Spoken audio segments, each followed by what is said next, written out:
morning, ladies and gentlemen. Thank you, thank you. Well, I'm here to talk about unlocking the power of OOH in non-metro cities. And, most of the point I'm going to cover, Anurag has rightly said that, there is a lot of potential which is there in OOH as an industry as a whole, where I'm going to talk about the non-metro per se. But, quite a few things you have rightly covered so in that. But when we look at the topic out here, which says unlocking the power of OOH in non-metro cities, one thing we all agree that there is a tremendous amount of power which is lying in this particular so-called non-metro cities. What is that? During the course of the presentation, I'll try and keep it as crisp as possible, but I think it's going to take next 20-25 odd minutes. What I'm going to cover out here is what is there in this particular cities, why it is so important, and how we can leverage this going forward. Before I begin, I would like to start with, a few of the facts, which is like, did you know kind of a thing. First and foremost, if you know, studying abroad was, more of a metro phenomena some time back. But this is as per the Economic Times latest report, where you got to see that, more and more students, be it undergrad or graduation studies, are trying to go abroad for the further studies, and most of them nowadays are from the smaller towns. If you see the towns like Ludhiana, Amritsar, Lucknow, Raipur, Bhopal, these are the kind of town where maximum number of students are seeking to study abroad. Another thing what Thomas Cook have said of lately, the amount of travel which is happening abroad, people are seeking, more and more people are going for the holidays abroad. The more and more number of tourists what they are getting are from the smaller towns, and it's even surpassed the metro cities. Third, very interesting, Victoria's Secret has said that they have received a large chunk of order just before the Valentine's Day from a small town outside Patna. And this is for the large chunk of lingerie order what they've received, which is surprising for them as well. So these are the kind of facts, which is actually very, very fascinating, because we all, being here in metro cities, we think that, how it is going to be in the smaller cities. But when I did a research, this is the kind of facts which is coming up. Another thing, when we talk about the super luxury cars, we all know about the luxury cars. Yes, it is smaller phenomena in towns like Kolhapur, where the farmers' things are very hit, and the maximum number of Mercedes sale used to happen out there and all. But if you talk about the super luxury cars like Lamborghinis and Ferraris, if you got to see the amount of sale what they are getting from the towns like Kanpur, Guwahati, Salem, Surat, etc., it's tremendous. Now, what does this tells us? This tells us the power which is lying in this cities or so-called non-metros, and the potential what is there. Couple of months back, we did Pitch Madison report in the very same venue, where we talked about outdoor overall as an industry, what is the industry size, how it is growing, what are the things. And when we got to see that, we said that overall out-of-home edX is about 4,000 crore. And as Anurag mentioned some time back, in past 5 years, OOH as an industry as a whole has grown 1.5x. And mind you, this 5 years include couple of years of COVID as well. If that wouldn't have been there, this could be close to 2.2x. So in last 5 years, 1.5x is the kind of growth which has happened overall in an outdoor as an industry. This, of course, tells us the tremendous growth and the potential this particular medium has. And I don't think anyone else, but we all sitting in this room have to take a credit for this tremendous growth in this industry. So please, if we can give a round of applause to ourselves. Thank you. Just to give you some example, back in 2019, not very far off, 5 years back, the split of metro versus non-metro in the spends was 80-20. 80% used to get spent in metro, 20% in non-metro cities. If you see in 2023 data, it has become 70-30. It sounds like theek hai, 80-30 ka 70-30 hua hai, not much of a difference and all, but there is a huge 10% shift from metro to non-metro which has happened. I'm not saying, there is a growth, but growth is not as per the level of this. The 10% is a big shift which has happened. And if we are talking about the outdoor industry of 4,000 crore, it's good 400 crores what we are talking about, which has shifted from metro market to non-metro market. So, yes, the potential, the power, people are seeing it, brands are seeing it. How we can untap it and make it more, how more we can leverage it is what the question here. So, give an example of the overall, this is the overall outdoor of 2023, where we have seen that approximately about 65% of the spend comes from a top 5 category in the outdoor. And when we say the top 5 category, of course, real estate being the number 1 because of its hyperlocal nature, this is the category which is using outdoor extensively well. And FMCG to an extent traditionally have been using outdoor in non-metro cities and rural towns. But apart from that, if you see organized retail, consumer services, and BFSI. These are the players where the shift is happening. They are looking at the potential, what this towns holds for them, and accordingly they are moving forward. Few of the notable shift in past few years which has happened, these are the categories which is predominantly using non-metro market over the metro market. You see paint, telecom, mobile handset, automobile, TV channel, footwear, can go on and on, but the potential which lies in these smaller markets, these are the category which is using it quite extensively.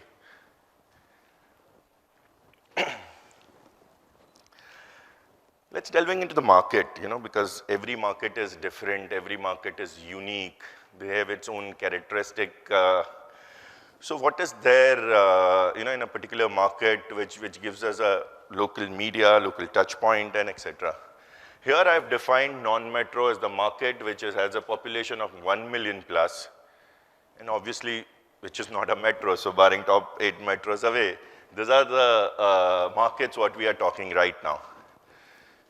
When we used to talk about the non-metro markets, it's not only the markets like Agra where the Taj Mahal is present, or a Goa where the beautiful beaches are there, or maybe the palaces and the forts of Jaipur and Jodhpur.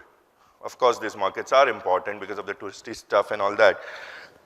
But here what we are talking is the markets where actually the consumer resides there.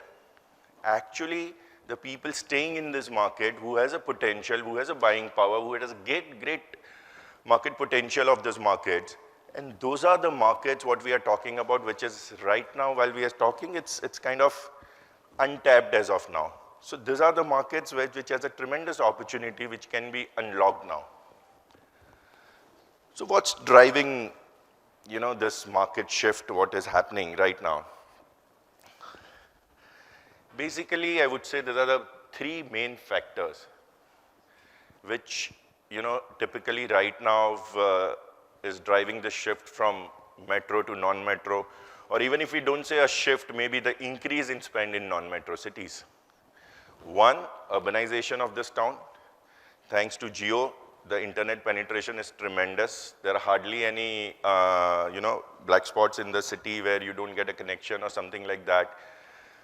So the people in this market are no more dependent on their, for their exposure to the metro city per se. These are the markets where people are present, where rapid urbanization is happening. These are the market where for any kind of global trend, they don't have to be dependent on any metro markets or anyone else. So the urbanization of this market is rapidly growing. Second, of course, the rising in disposable income.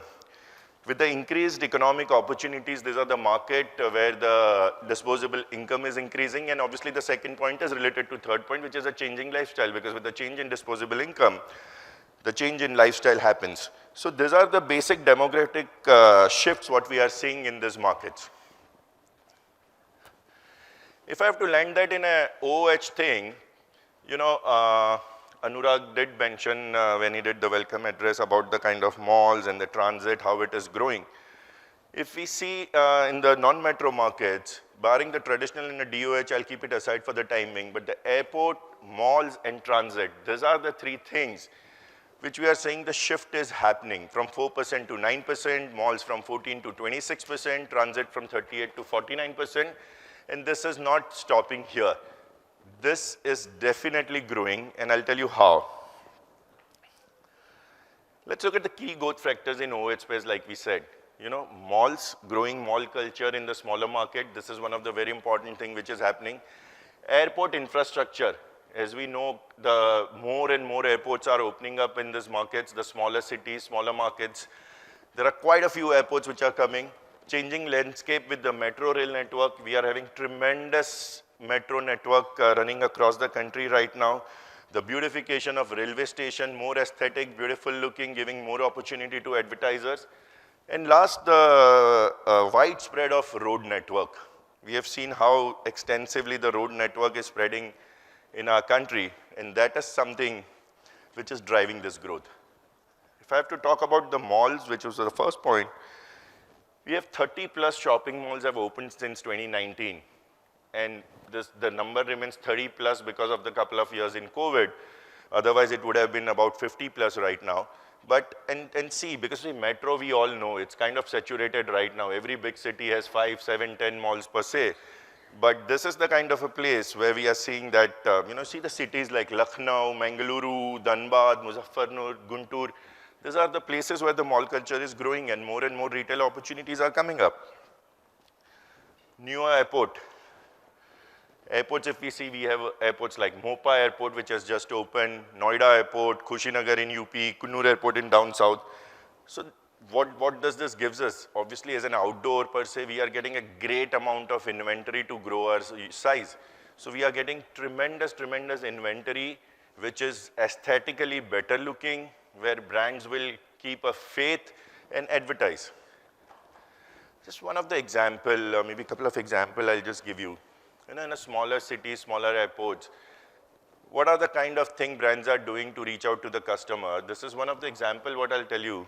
This is for the gold medal switches, one of our client, wherein we have taken trolley branding in all these airports, kind of reaching to 100% of the target audience, presence in arrivals, departures, everywhere, be at the right touch point at the right time, and you can create that tremendous omni presence as far as the airports are concerned. Because these airports are comparatively smaller in size, and then your presence felt everywhere. Just another example, while we are talking, this campaign is on right now in Jaipur city. We are doing campaign for Etihad Airways, where we have literally painted the pink city in red with Etihad Airways. Etihad has started a direct flight from Jaipur city. Now, obviously, they must have felt the need, and that's how it started. We are talking about non-metros here. There couldn't be a better example than this, that earlier, even from the people from Jaipur has to go to Delhi and take the flight if they are flying abroad. And more cities are lined up. It's not only restricted to Jaipur as one city, but this again relates to the point what I have told you earlier about the Thomas Cook example, where they are getting more number of tourists from non-metro cities as compared to metro cities as far as abroad traveling is concerned. So there is no doubt, I'm sure Etihad must have seen some potential in number of bookings which they are getting from Jaipur.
If you got to see, these are the 70 new routes Vande Bharat has, and out of which 51 is already operational.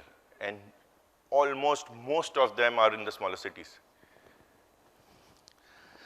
There are opportunities like we have in the aircraft. Vande Bharat do as an opportunity of a seat bed branding, tray branding, door branding, etc. So there are immense amount of opportunity with this thing possess. At the same time, we want to develop the good road infrastructure, and we are doing for that. We are making tunnels of 2,50,000 crore. We are only making works in Kashmir of 1 lakh crore. We are making the road construction of 5 lakh crore in Northeast, Assam, Arunachal, Meghalaya, Tripura, everywhere. So all part of the India, we have given priority for that, and our budget is also. So you have heard what our Honorable Minister is saying. He never mentioned any of the metro cities out here. He said Kashmir, he said Northeast, he said other towns, tier 1, tier 2 and all. Where the road network is building up. It is building up in smaller cities. It is connecting, maybe, we are talking about Bombay-Delhi corridor, but how many towns in between gets a better connectivity because of this so-called 2 metros connection? What does this robust road infrastructure gives us? It gives us food mall, food plaza, a various opportunity where one can brand, advertise. Even with this new road corridor, what they are planning is EV charging station with a one-stop solution where there'll be a convenience store, public utility, EV charging station and a food mall. All this put together with a fantastic amount of digital out-of-home placed out there. You're going to get a completely new kind of advertising model in India. So it is not restricted right now to metro. There is a potential which is there to untap. Just one thought. Is religious tourism a new opportunity? We all know that. We know that how it is. Somewhere we have heard it. Some clients do want it. We research it. We do give it. But can it be done as an opportunity? One of the obvious example of Ayodhya, what I've taken right now, 70 to 80 new media have come up post the opening of the temple. Footfall have increased from 0.2 million to 23 million, which is a whooping jump in the footfall. Media cost in that particular town has increased 3x. And I personally feel it is still underrated. Increased demand of airports, roads, trains, etc. So Ayodhya is just one example, but if we put together everything like Amritsar, Tirupati, Shirdi, Jammu, Katra, all this put together, brand would love to be present there, whole 12 months. So these are all smaller towns. The opportunity is there. We can definitely untap it. If I get into the unlocking of OOH in non-metro markets, I feel that these are the 4 broader points. Number 1, and the most important I would feel is the cost-effective solution. As compared to metro markets, non-metro markets give you a fantastic economics when you advertise out there. When we talk about the thing, I'm not even comparing with any other media. If I get into comparing with the media like press and all, it is way, way better. I'm just talking about comparing it with the metro cities. Cost effectiveness is one of the things which is very, very important, and one can, leverage on that. Second, increase recall and impact. Because of the less clutter, when I say less clutter of the corporate brands being present in the smaller cities. Because of the less clutter, the recall becomes very, very high. So when your consumer is there, you want to reach out to them with the less clutter, with the high recall, your job is done, as a marketeer. The number 3 is longevity and sustained visibility. Obviously, because of the cost, brand can afford to be in the non-metro markets for a much, much longer period. Those were the days in outdoor when you used to have an annual campaigns brought out to 6 months, then quarterly, then 1 month. And because of the cost these days, now we are seeing even 10 days campaign has become quite regular in metro cities. Where the longevity will come from? It can come from a market like this, which has a great potential, very cost effective, high recall, and longevity and the sustained visibility is something which can be attained in these non-metro markets. Last but by no way least is the local flavor and relevance. We all know how unique is our country, how unique is our culture. Every city has its own nuances. If we use it in a right manner with the local language and the stuff like that, it definitely can create a magic. when they say that brands always want to talk to the mind of the people, but when this thing happens, you can talk to the heart of the people. Just one of the example of the local flavor for one of the brand what we have done, which is, the Asian Paints Ultima Protect. Obviously, the languages are different in various states of South where we have done the campaign. But the text says, coffee means kapi. Lamination paint means Ultima Protect. It says chipbook means cricket. Lamination paint means Ultima Protect. Cinema means Tollywood. Lamination paints means Ultima Protect. So depending on where, which state, which town, take the local nuances of that, and then you advertise in a right kind of a manner, that is where you reach to the heart of the consumer. Just one of the examples, Starbucks is our client. We keep doing campaign when they launch in various cities. If you see here, when they launched in Nasik, it was the Nasik Dole which was happening out there just to connect with the consumer. When they've launched in Dehradun near the Doon School, the name of the students appear on the cup because Starbucks writes your name on the cup. So, it gets relevant out there. When they've launched in Bhubaneswar with the traditional Bhubaneswar design and the thing which was, explained out there. So the local nuances, when you are going in that city, you need to talk to the consumer in that particular language, in that particular lingo where they understand it the most. And there cannot be any better way when they are announcing a launch of a particular multinational coffee chain in your city, it has to be in their own language where they understand it the most. This is one example I would like to tell you, this Pulse. Pulse is a Pulse candy. DS Group comes up with this Pulse candy, and it's one of the very famous candies which is available in the market.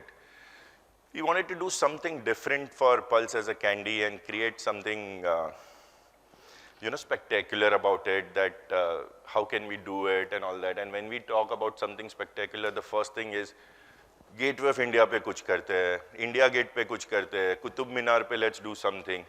Never think of any other places outside metro cities. Here, we connected it with a local Uttarayan festival in Gujarat, tried to attempt a record. We got failed on first time. We re-attempted in Run of Kutch. Without saying much, I think I'll just show you the video. It's about 1.5 minute video, which will give you an idea what exactly this was.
So this is how it was done, and this Limca Book of Records, the recognition, we just got it last week on 1st of May. So that's why I thought of including out here, because we did this last year. From past 1 year, we were providing details to them. Thank you. And finally, they acknowledged it, and they've got this, because Limca Book of Records is one place where you don't have to pay any money to register your records, unlike any other record book. This is genuinely, if they find it, there is a merit in that, and then only, you can get registered out here.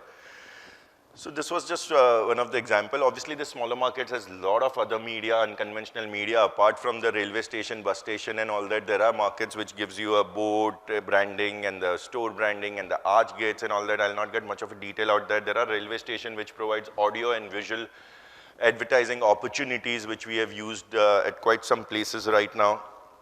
Highway, I already spoke about food malls, full station, what kind of an opportunity as an outdoor media, what it can provide you. What's next in smaller market? Coming forward, few days now, DOH bloom. We see that DOH is now, right now, blooming like crazy in metro markets. What is there in non-metro markets as of now? Today's OH is growing exponentially, and in the advertising space, we know that how it is. You can understand because of the longer time in recovering the capex, maybe the smaller cities are a little resistant in DOH investment as of now. But let me tell you, if you have certain media which is aesthetically better looking, which is digital, which is programmatic in nature, where you can have different triggers to advertise your media and all, you can demand that premium in your own market. And one can demand a premium by installing such media, and then capex recovery will not be a longer for sure. We have DOH environment everywhere. We have it at workstation, inside lifts, inside corridor. We have it at leisure like cafe, pubs, restaurant, etc. Shopping malls, cinema, transit, everywhere, be it railway station, be it airports, be it cabs, and so on and so forth. Traditional, of course, it is there. And last but not the least, even at your own place, in your residence, when you reach, again, the same way how it is there in the corporate, you have digital out there as well. So basically a multi-touch point present everywhere through the various this thing, which is out there. So just to sum it up, we see the growth, how the non-metro edX has shifted from 20% to 30%. The big 10% shift in past 4 years, which has happened from non-metro to metro market, metro to non-metro markets. Infrastructure boom, we have seen transit, we have seen road infrastructures, malls, multiplexes, airports, how it is growing. And opportunities because of its cost efficiency, the longevity of the media, better recall, local flavor, and digital out of home going forward are the factors which will definitely take non-metro markets to the next level. Thank you so much. That was my time. Happy to connect.